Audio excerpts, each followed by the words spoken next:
Before I was Muslim, I was a typical, what you could class as a British lad. I used to go out drinking on a Saturday evenings, all that kind of thing.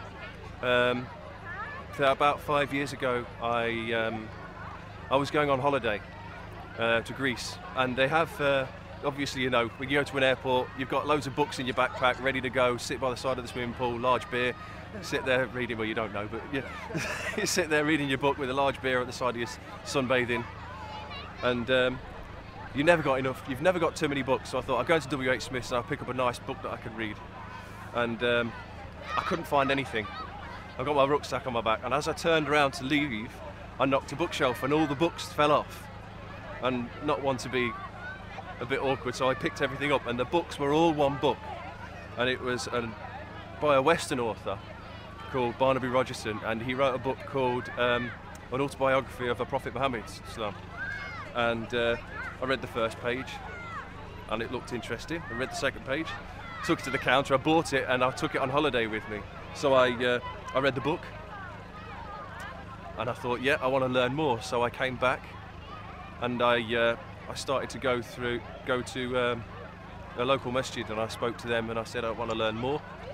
And the elderly imam who took my shahada, he said, well, to tell you the truth, the best way to understand Islam is to become. I didn't think twice about it. I just took my shahada there and then. As a revert Muslim, you find that you sort of adhere yourself to somebody within the Sahaba. You know, you can relate to them because they were all revert Muslims too. And my relation was Hamza because of the way that he lived his life before. He was a hard drinking, hard living, enjoyed life to the full. Obviously, still enjoyed his life to the full after he became a Muslim.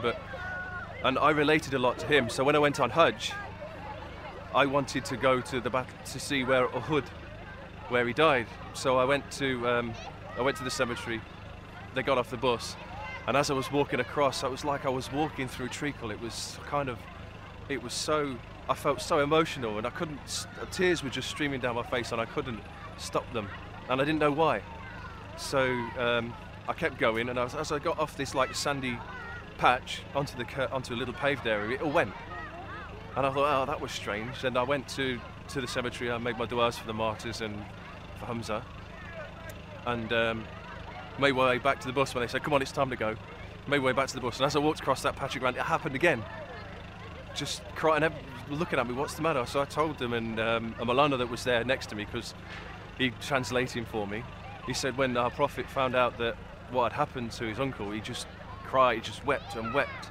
And I said, well, maybe he just left something there for somebody who wanted to find it, and I felt in here for Hamza, so it hit me both barrels. So when I got home, I said, if we have our son, because my wife was pregnant at the time, if we have a son, I want to call him Hamza. And we had a little girl. So obviously before I went to see my mum, I went onto the internet to see if I could find a female relation of Hamza to give her a second name, and I couldn't find anything. So she said, ask your mum. So I asked my mum, and my mum went away, and a couple of days later she'd gone trawling through the internet, and she says, I found 3 names for you. And she said one of those, I can't remember the other 2, but the one that we liked was Sophia. So okay, then we'll give her Sophia. And a few months after we'd done that, I was feeling pretty depressed and quite down. I've got a book called the Fazal Al-Imal, and I just open it up just to read and see what there is in there, and I was reading about the aftermath of Uhud. It just opened up there, and it was talking about them going wrapping them up and burying them, and then it starts talking about Hamza's sister coming with 2 pieces of cloth, and Hamza's sister was called Safiya.